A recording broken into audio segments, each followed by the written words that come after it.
Welcome back to Generic Expats. Today I take you poolside to my apartment in Acapulco and I share with you the story of my first time crossing into the state of Guerrero.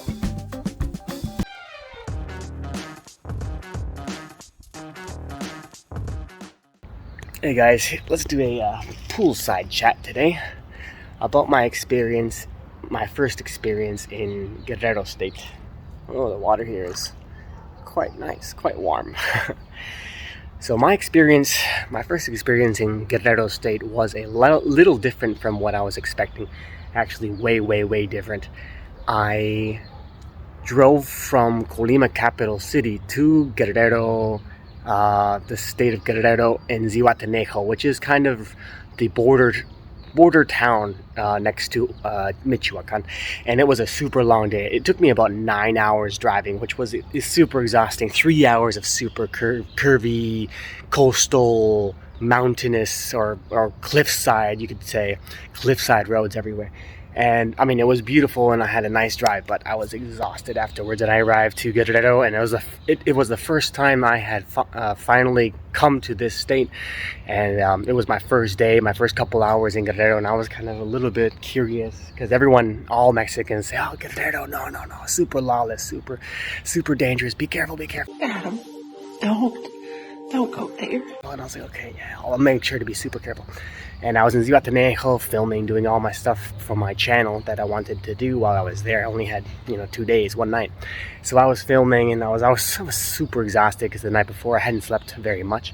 And after filming and doing everything, I said, okay, well, I'm pretty much done researching and refilming for today. The sun went down, it was nighttime, so I thought, okay, time for a quick beer. I'll go get some food and then I'll go to sleep.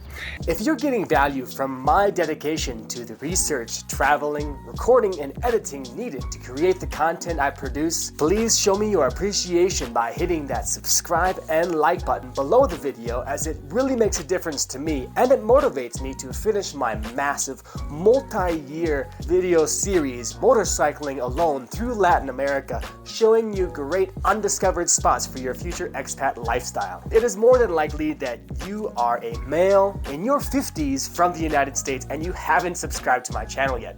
Well, let me show you how to do that now.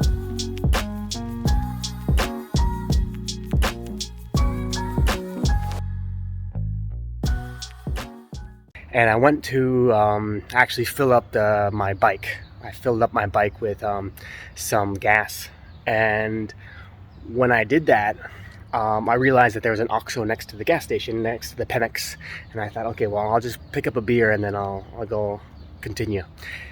And I was super tired, so when I was in this OXXO, I actually paid for the beer with my card. I usually pay with my Charles Schwab card because there is no international fees.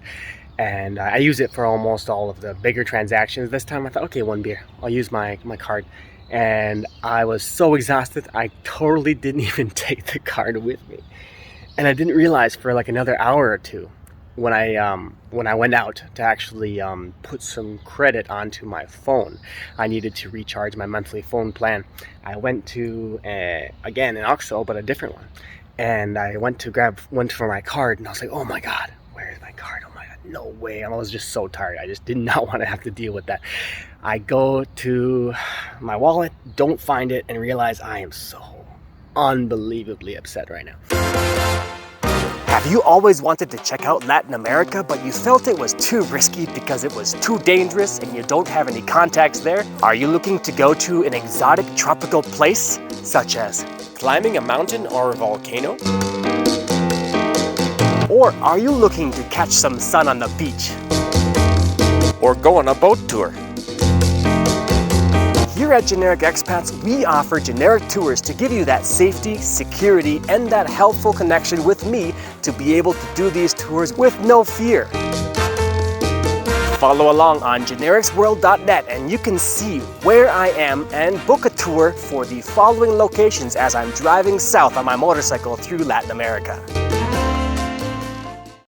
And I thought, oh, Guerrero, not a chance. That stuff is gone. There's no way I'm getting that back.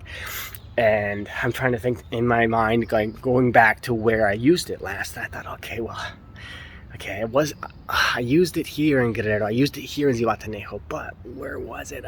Oh, yeah, okay, at the gas station, next to the gas station, I got up here. So I thought, okay, I can drive over there and see if it's still there. It's probably not there. I'll just go there and ask. And I fly over there like 2 hours after I left it there, go back to the same OXXO store clerk, and I say, hey, yeah, did I leave my card here? I mean, and she's like, yeah, here you go. Boom, 2 hours later. It is the very first time in all of my entire experience being here in Mexico, many times, that I've had a card given back to me when I've lost it. The other times I've definitely lost cards here before, and that was not my experience. So I'm so happy from this like very unexpected situation, and very much wanted to find that girl and buy her a drink or some food or some present because it saved me a lot of hassle, but I couldn't find her later. Anyways, this is the generic Expats traveling experience in Guerrero.